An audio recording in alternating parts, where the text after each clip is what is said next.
మరి కోమటిరెడ్డి రాజగోపాల్ రెడ్డికి మంత్రి పదవి వచ్చినట్టే వచ్చి ఎందుకు చేజారింది?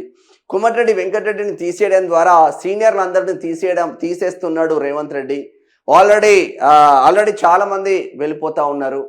తద్వారా మనకు మైనస్ అయ్యే అవకాశాలు ఉన్నాయని చెప్పిన నేపథ్యంలో కోమటిరెడ్డి వెంకటరెడ్డి మంత్రి పదవిని అట్లనే ఉంచిల్లా అనే సందేహాలు కూడా వ్యక్తమవుతున్నాయి. కోమటిరెడ్డి రాజగోపాల్ రెడ్డికి వస్తుంది అన్న కోణం ఉండే, అందువల్ల ఈ మధ్యలో సైలెంట్ అయిపోయింది కోమటిరెడ్డి రాజగోపాల్ రెడ్డి. మళ్ళా ఫైర్ అవుతూ ఉన్నారు, ఎప్పటికైనా మనకు రాదు అని గట్టిగానే అరుచుకుంటున్నారు. మరి ఇటువంటి కాంగ్రెస్లో ఉండి కాంగ్రెస్ పార్టీని ముఖ్యమంత్రిని తిట్టే వాళ్ళకు మరి ఎందుకు షోకాజ్ నోటీసులు ఇవ్వము అని అడుగుతున్నాం. ఉత్సాహపడుతుందా కోమటిరెడ్డి రాజగోపాల్ రెడ్డి అంటే? మీకు దమ్ము ఉంటే మల్లు రవి గారు షోకాజ్ నోటీసులు ఇచ్చి పార్టీ నుంచి సస్పెండ్ చేయండి. మీకు దమ్ము ధైర్యం ఉంటే ఏడుంది మీకు దమ్ము? మీకు దమ్ముంటే రాజీనామా సస్పెండ్ చేయండి పార్టీ నుంచి. అది లేదు మనకు. ఏమంటుండో చూద్దాం ఒకసారి. షో ఆఫ్ సర్కార్ అంట. కాంగ్రెస్ అనేది షో ఆఫ్ సర్కార్. ఇప్పుడు నిన్న రైతు భరోసా నిధులు విడుదల చేసేటప్పుడు ఏమన్నాడు? రైతులకు ఏమన్నా వీకి కట్టలు కట్టినవా కేసీఆర్ అన్నాడు. రైతులకు మంచి చేసిందే కేసీఆర్ కదా. రైతులకు ఏం చేసినావు కేసీఆర్ అన్నాడు. రైతులకు టక్క సంవత్సరానికి 2 సార్ల రైతు భరోసా పథకం ఎవడన్నా కలల కూడా ఊహించిందా?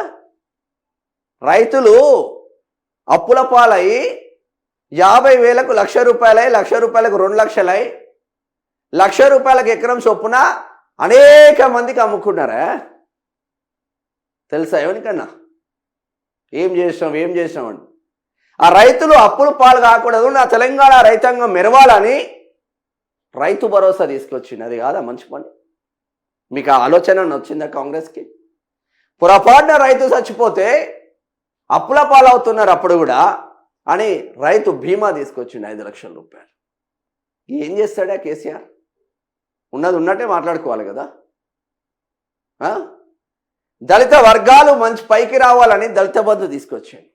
దాంట్లో కొందరు దుర్మార్గులు చేరవచ్చు, కొందరు ఎమ్మెల్యేలు కమర్షియల్ బిల్డింగ్లు ఉండి ఫార్చునర్లో తిరిగే గాడిద కొడుకులకు మళ్ళా దళిత బంధు కింద ఇంటిగా కార్లు ఇచ్చిండు.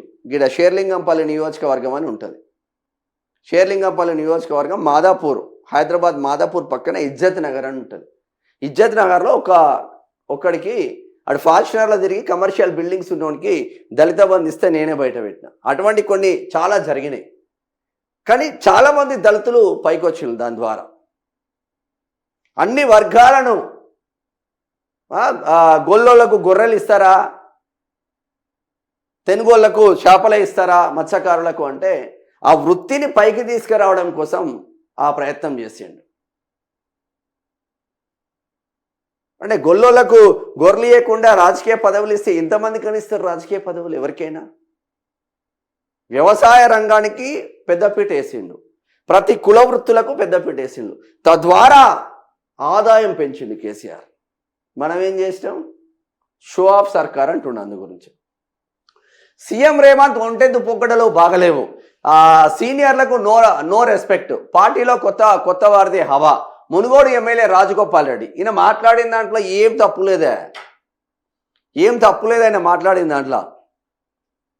ఇక్కడ రాజగోపాల్ రెడ్డి మాట్లాడిన దాంట్లో ఏం తప్పులేదు. ఎవరు సీఎం ఒంటెద్దు పోకడలు బాగలేవు, 100% సీఎం ఒంటెద్దు పోకడలే. ఆయన కాన్సెప్ట్ ఏం లేదు, నేనే కింగు, మిగతా వాళ్ళందరూ బొంగులు. ఎవడు సీనియర్ లేడు, నేను చెప్పినట్టే వినాలి. వాడు ఎంత పెద్ద సీనియర్ అయినా. జీవన్ రెడ్డిని పొమ్మనలేక పొగబెట్టింది కదా తాటిపత్రి జీవన్ రెడ్డిని. 42 సంవత్సరాల సుదీర్ఘ కాంగ్రెస్ పార్టీ అణువణువు హార్ట్లో కూడా బ్లడ్ కూడా కాంగ్రెస్ పార్టీ బ్లడ్.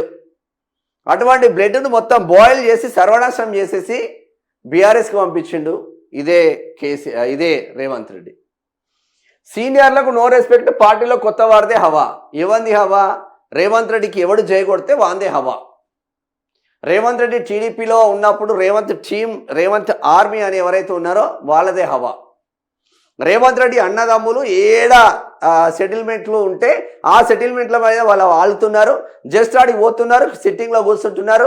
అరే ఇది అటు అది ఇటు డ్రామాలు చేయొద్దు, మరి మంచిగా ఉంటుంది అంటున్నారు. కోట్లు వసూలు చేసుకుంటున్నారు.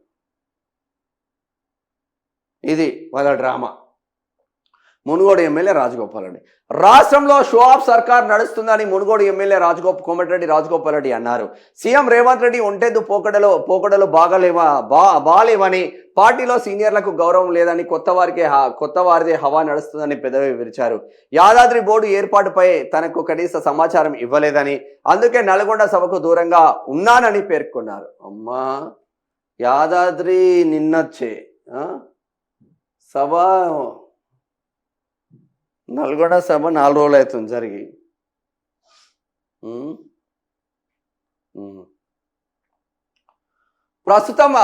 ప్రస్తుతం ప్రభుత్వంలో షో ఆఫ్లు ఎక్కువ అయ్యాయని, ముఖ్యమంత్రి రేవంత్ రెడ్డి ఒంటెద్దు పోకడలు అస్సలు బాగాలేవని మునుగోడు ఎమ్మెల్యే కోమటిరెడ్డి రాజగోపాల్ రెడ్డి అన్నారు. కాంగ్రెస్ పార్టీ కోసం మొదటి నుంచి పనిచేసిన ఒరిజినల్ కాంగ్రెస్ నాయకులు రోజు రోజుకు కనుమరుగు అవుతున్నారని పేర్కొన్నారు. నువ్వేడ పనిచేసినవే కాంగ్రెస్ కోసం? నువ్వు మధ్యలో బీజేపీకి పోలే. బీజేపీలో బై ఎలక్షన్స్కి పోతే మళ్ళా ఓడిపోయిన తర్వాత మళ్ళా రేపు టికెట్ అనగా కాంగ్రెస్ కండువనే వేసుకోలే, ఆయన కాంగ్రెస్ అభ్యర్థి అని వచ్చింది. ఇవన్నీ లోపాయికార ఒప్పందాలు కావా? ఏడా పని చేస్తాం? మీరు అన్న దాంట్లో నిజం ఉంది, మేము ఒప్పుకుంటాం. కానీ అసలు కాంగ్రెస్ అంటే పార్టీని పట్టుకొని ఉండాలి కదా, వేరే పార్టీకి పోవద్దు అసలు కాంగ్రెస్ వాడు. మీ అన్ననే బెస్ట్ మరి దీంతో పోల్చుకుంటే. ఓ టీవీ ఛానల్కి ఇచ్చిన ఇంటర్వ్యూలో ఆయన మాట్లాడుతూ ముఖ్యమంత్రి రేవంత్ రెడ్డి ఆ కాంగ్రెస్ పార్టీపై సంచలన వ్యాఖ్యలు చేశారు. పార్టీలో ఎక్కడెక్కడి నుంచో వచ్చిన కొత్త వాళ్ళ హవా ఇప్పుడు నడుస్తుందని ఆరోపించారు. వారికి సీనియర్లను ఎలా గౌరవించాలో కూడా తెలియడం లేదన్నారు. మరి సీనియర్లను గౌరవించేది లేదంట. నాకే సమాచారం ఇవ్వకపోతే ఎలా? యాదగిరిగుట్ట లక్ష్మీ నరసింహస్వామి ఆలయ ధర్మకర్తల మండలి నియామకంపై స్థానిక సీనియర్ నేతగా ఎమ్మెల్యేగా ఉన్న తనకు కనీస సమాచారం ఇవ్వలేదని రాజగోపాల్ రెడ్డి ఆగ్రహం వ్యక్తం చేశారు. నేను సీనియర్ నాయకుడిని, ఇక్కడి ఎమ్మెల్యేను, అక్కడ ఎమ్మెల్యే నువ్వెందుకైతావు? మునుగోడు నియోజకవర్గం యాదాద్రి జిల్లాలోనే ఉంది, నాకే సమాచారం ఇవ్వకపోతే ఎలా అని ప్రశ్నించారు. ఈ నియామకాలు సీఎం వ్యవహార శైలి నచ్చకనే తాను ఇటీవల నల్గొండలో నిర్వహించిన బహిరంగ సభకు హాజరు కాకుండా దూరంగా ఉన్నట్లు స్పష్టం చేశారు. నా జిల్లాలో యాదగిరిగుట్ట ఉంది, నాకే ఇన్ఫర్మేషన్ ఇవ్వకపోతే ఎట్లా అని ఆయనే బాధపడతా ఉన్నాడు. మరి కనీసం యాదగిరిగుట్ట పైన ఉంటుంది, యాదగిరిగుట్ట కింద బ్రిడ్జ్ కిందనే మా ఎమ్మెల్యే బీర్ల నివాసం ఉంటుంది. మరి కనీసం ఆయనకన్నా చెప్పలేదా?